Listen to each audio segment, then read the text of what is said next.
thanks for coming. Coach Smart will have some general overview comments of the day, and then be glad to take your questions. Also, if you have a question, please raise your hand so we can get a microphone to you. And a reminder, no live streaming. Thanks, Claude. Excited about today. You know, it was kind of anticlimactic with the fact that we had most of the guys signed as mid-year guys. So a lot of early enrollees, a lot of early signees. But I think one of the things that helped us today was the fact that we knocked a lot of the work out in December. And I think anytime you're able to do that, you're really able to focus your attention on 2019, 2020. We had a lot of junior days and sophomore days in here on the Saturdays leading up to today. So that was a big advantage for us to get ahead. But we were able to focus a lot of our contact attention on the 4 or 5 guys we needed to target for the remainder of our class. But obviously I'm excited about the class, and I know all you guys want to talk about the ranking. That really does not float my boat or the staff's boat. I don't think that's what's important. What's more important is the quality of kids we were able to get, both academically and athletically. That's what excites me most about them. The fact that 10 of these guys got over a 3.0 core GPA, we haven't had that in a long time. You know, the fact that 3 of these guys got offered scholarships to Ivy League schools, that impresses me a lot. 25 of these 26 play multiple sports. And I think we all know the indicators of playing multiple sports. You know, 13 of the 26 play for a state championship. So when you start looking at those things, they're winners. They're a tight-knit group, really unselfish. Some of these kids went and watched other kids in the state championship game. Several of them went to other guys' surgeries when they had surgeries for injuries, which we had several guys have. So they're a unique group. I'm excited about them. But the chore for them is to get past this and move on. And I'm excited about what they bring to our team. But they also got a lot of big shoes to fill of some great young men that just left our program. So with that, I'll open it up for questions. Hands up for a microphone. Kirby, when the early signing period was instituted, a lot of people were uncertain about it. I don't know that SEC coaches were crazy about it. Having gone through a cycle, do you think it's worked? Would you change anything about it next year? You know, that's tough. I mean, it's hard to argue with the results we were able to achieve. I think it was a blessing to be in the situation we were in, meaning we lost a week on the road recruiting because of the SEC championship game. I would think people that didn't play in the SEC championship game would get a huge advantage by being out that week, that close to a signing date. You know, that was really kind of 2 weeks or 3 weeks from a signing date, and they were able to get a little bit of an advantage. We lost that, but we also gained the momentum of the exposure. So I like that part of it. But preparing for a college football playoff and having that early signing period is really challenging to focus and get the attention of the coaching staff and the support staff in the right direction. So there were some challenges there for it, but I really don't think it's about us. I think it's about the student athletes. Was it better for them? And I think if you ask that question, for some it may have been. I actually think that what happened is it narrowed the scope of a lot of the top programs onto certain guys, and it created more pressure on the remainder of the people who weren't signed. So the pressure went from being dispersed among 20 players to being on 3 or 4 players for every team. And that was tough to go through that with some of the families on the guys you finished with, because they had a big burden on them. But I think you'd have to poll those other kids out there and say, hey, was it beneficial for you? High school coaches, I think they think it was beneficial.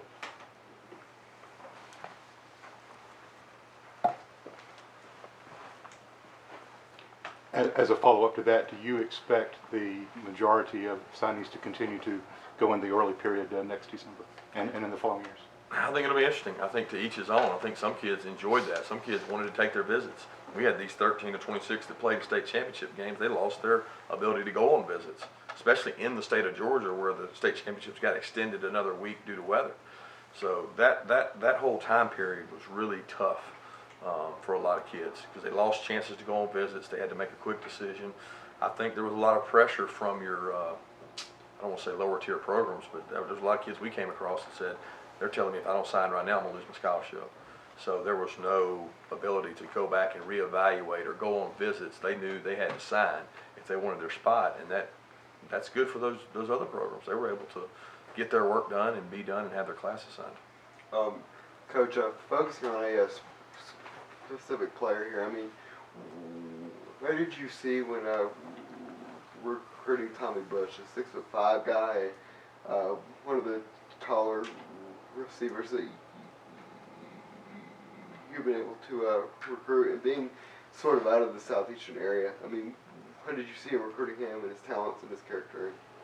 Well, I fell in love with Tommy the first time that I met him and saw him. He was coming through doing a southeastern tour, and he came with his mother and father. They were very serious about the process. They were very professional. They came, wanted to see different parts of academics. They wanted to look around, walk around campus, and we got to spend a lot of time with him. I knew right away that he was a great kid. Obviously, his stature is a big thing for us. We were able to have success with Javon this year, and you're sitting there going, how do you replace those back shoulder throws? How do you replace those catches? I mean, you got to find somebody, and here's a kid that probably was, he didn't get as many throws in high school as you'd like to have, but when he was on the camp circuit, and he was on a lot of the workout circuits, he did a tremendous job. You know, he's a 21.4, 21.3, 200-meter guy that I know and have a lot of respect for track speed. And when you have that much size and that much speed, pretty good football player, and he's got great academics too. It comes from a good family. Kirby, I know you were able to work on 19 and 20 classes as well with a lot of your guys already signed. The 4 guys you added today that weren't committed previously, did you feel good in the last 72 hours that you were going to get them, or was anyone you're kind of on pins and needles about? Have you looked at my face? I have not slept much lately, so I mean, it was a sleep deprivation. It was a lot of work. I want to give our staff and the support at this university academically a lot of thanks, because without the support of the people on this campus, this university academically and athletically, none of this would be possible. But our coaching staff did a tremendous job. You know, there was some time yesterday that we might have only signed 1 guy today, and it all changed throughout the last really 48 hours. And that's kind of the thing I was talking about with the amount of pressure these kids are under at the finish line, and it's really tough on them. But excited about the guys we were able to get. Kirby, just wondering about the 6 guys you did sign today. How does each of those help fill some specific needs you're really wanting to get accomplished? Well, we felt like we needed a receiver, and we were going to go out and say who's the best receiver still available and try to target those guys, and we needed that, only bringing 1 in, losing 4 next year. So one of the biggest needs we have on our board is for wide receiver after next year. So we're sitting here saying here's 2 coming in, and both those guys will compete and have a chance to come in and play, but we're going to need that moving forward in the 2019 class. So that was big. You know, I think obviously the corner position was a position, and DB position was one that we wanted to fill. We felt like we kind of had every box checked. Maybe the safety box was one that was missing, and we were able to fill some of those needs today as well. Kirby, it looks like y'all have signed 6 guys in this class over 300 pounds, 5 guys in last year's class over 300 pounds. Obviously, they need to be able to move with that size and everything, but why was it a priority for you and your staff to go out and get guys that kind of pass that threshold? Yeah, I wouldn't say it's a priority to get them over 300 pounds. It's a priority to get really good football players. Isaiah Wynn was not a guy that was over 300 pounds when he came out. He proved to be an excellent football player. So I think it's more about the guys we're going after. We don't target them based on weight. We do target them based on some height and some specific descriptions for each position we have. I think Sam Pittman has proved again that he does a tremendous job recruiting the offensive line, and same thing with our defensive line. We're able to get some guys we think are really big, and in our league, the best teams you play are the teams that got size and stature and able to win the line of scrimmage. We've made no bones about it that you got to win the line of scrimmage in this conference, and that's an area we've tried to target. Thank you. Kirby, I know you said the ranking of the class doesn't float your boat. There are probably a lot of fans who are pretty excited about it. What does it say about the University of Georgia and this program to have a class filled with such sought-after guys? Well, I think it's great. I think it's great for the fan base, but I'd trade that #1 ranking for the last #1 ranking in the college football poll. So that's what's important, is what you do on the field, and that's what we'll be measured by as coaches, what we're able to do with this class, what they're able to do in development. And you know, that's the key ingredient, is what can you do with these guys nutritionally, strength and conditioning, academically, and even mentally. Mental conditioning is a big part for us. So I'm a lot more concerned with that than how many stars they got by their name. Kirby, I think there's still a lot of confusion based on numbers now, recruiting numbers. Obviously, you guys got a lot of guys. As you said, you went into the day, maybe you only get one. Were you sweating out numbers at the end of the day? Did you end up having to tell a couple of guys, we don't have any more room, I'm sorry, that might have been holding letters of intent for you? No, we don't sweat numbers. I mean, we do the best we can to get the best players we can. We do a real good job of evaluating them.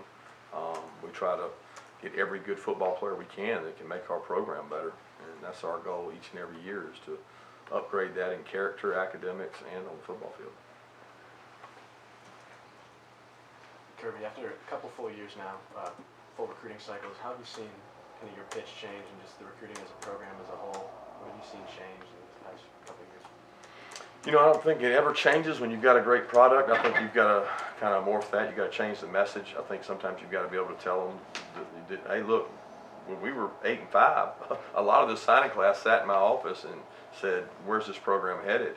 And for us to have the timing of the momentum we had with the season we had, combined with what we thought was a tremendous class, it was a perfect storm, because here you are winning at the end when all kids got to decide, which is early signing period. Boom, we do that. We go out and have one of the most visible games in all of college football this year in the Rose Bowl, and that's when a lot of kids they are very impacted by those games. They watch those games. To watch the national championship, there's so many kids that talked about how they viewed that game and saw that game, and they were pulling for the University of Georgia.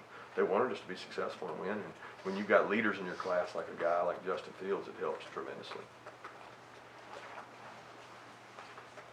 Kirby, what do you like about Tyson Campbell? How does he fit into your defense? And then also with Otis Reese, I saw you guys listed him as a safety. Does he project to be a safety? And how do you also see him fitting in? Yeah, Tyson Campbell, what's not to love? First of all, he's an extremely high character kid. This process was took its toll on he and his family, because he's a great kid. He's from a wonderful school that supplied University of Georgia with some really good players from American Heritage, and he's a bright-eyed kid that enjoyed the process. He's a great track athlete, 10.4, 100 meters, and I don't know if you know much about that, but that's faster than pretty much anybody we've got on our team right now. And he's big, so he's big and he's fast. He's 20.8, 200 meters. I mean, the guy can fly, and he's really competitive. So obviously we know what the stature and the size bring, but more important than that on Tyson Campbell is his intangibles. And there's some other good DBs that we're able to bring in. We're excited about our guys that were here mid-year, and excited about Nadab and some other guys. So we're really excited about the DBs as a whole. It's an area that we felt like we could improve our team, and we were able to do it through recruiting. And then Otis, he brings a force. He brings some contact toughness. He brings some size and stature to the safety position that, we've had success, both Coach Tucker and myself, coaching big guys at safety. So, a lot of people list this guy outside linebacker and inside linebacker. I mean, he's the size that the safety should be. Now, he could grow into something else, but his first position is going to be safety, and we expect him to excel there. He did it at a really high competitive level in high school.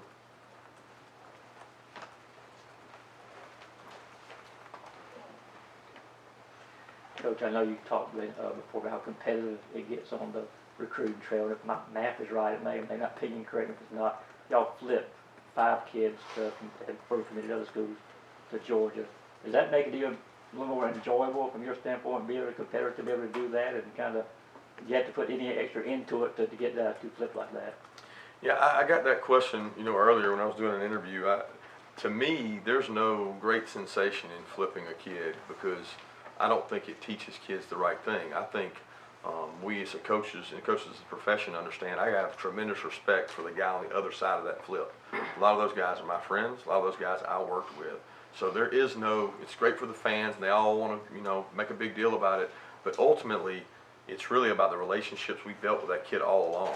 The fan thinks that Otis Reese decided last night he was going to go to Georgia. That wasn't the case. There was a relationship that was developed over the last year. Same thing with Quay. I mean, these are kids that they're torn. It's a tough decision. We make it hard. We make it hard as coaches on them. So when they do the flip, I know there's somebody on the other side of that. I've been on the other side of that.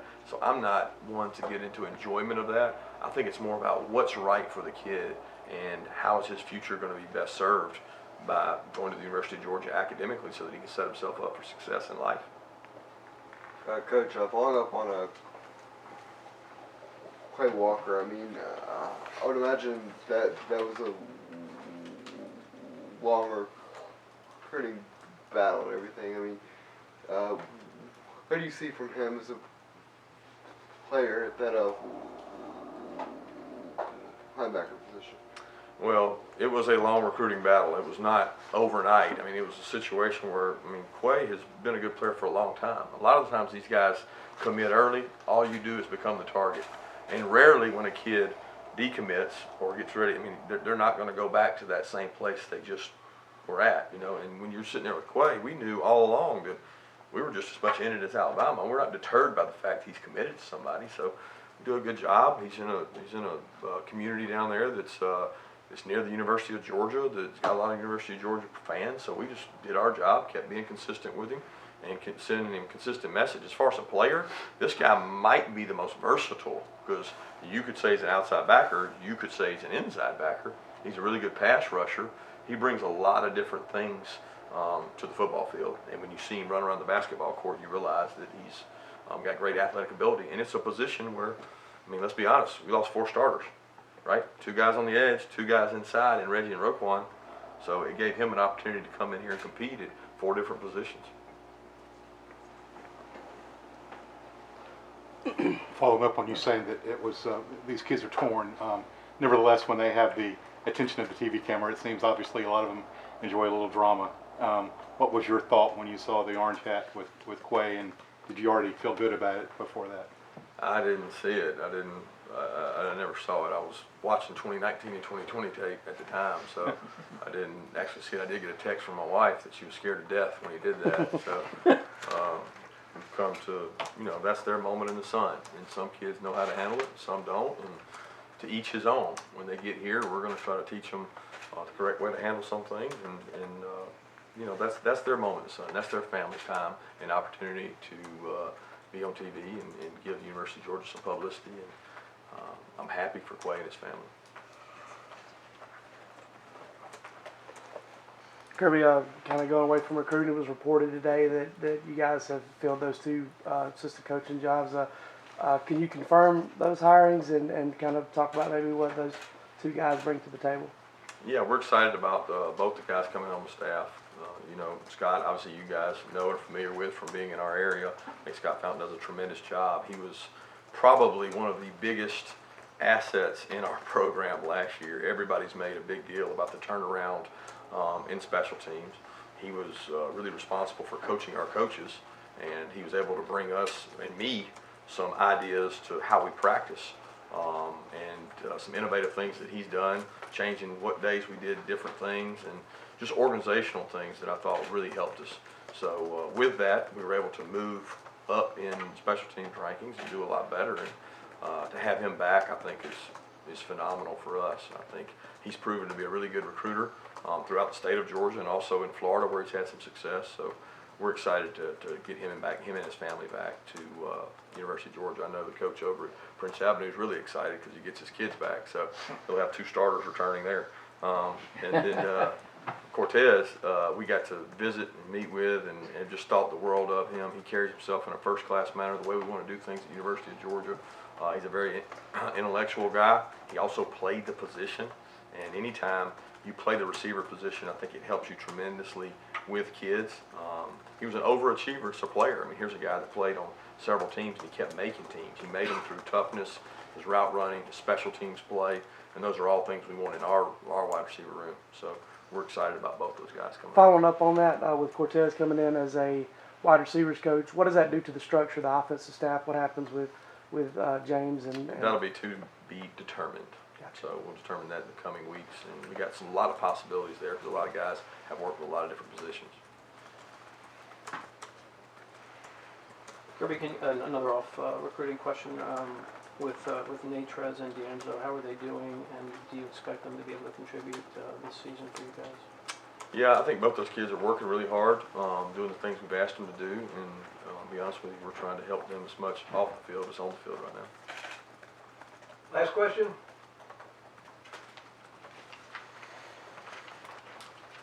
Coach, you talk about that the 2 kids that were commitments coming into today. Tremel Walthour and Jordan Davis, a lot of people wondered if they didn't sign the period, so Georgia must not be sure about them, but obviously you guys wanted them all the way. Yeah, absolutely. We think Jordan is a tremendous football player. He's a great size and great toughness. Same thing with Tremel. I think it's a position of need for us.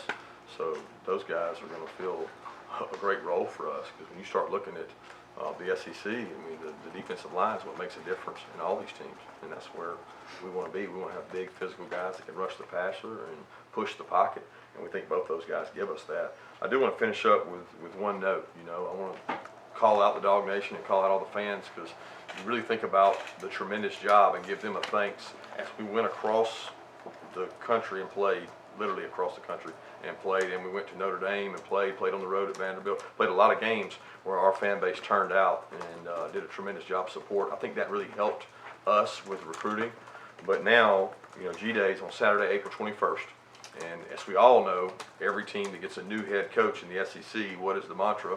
What is the battle cry for their fan base to turn out and really represent their teams? We need our fan base, who has done everything we've asked them to do, to turn out April 21st at 4 o'clock and be out there for G-Day in what we expect to be another sellout, packed opportunity to go out and represent the University of Georgia and show these kids in recruiting that it does matter and it is special here. Thanks again. Go Dogs.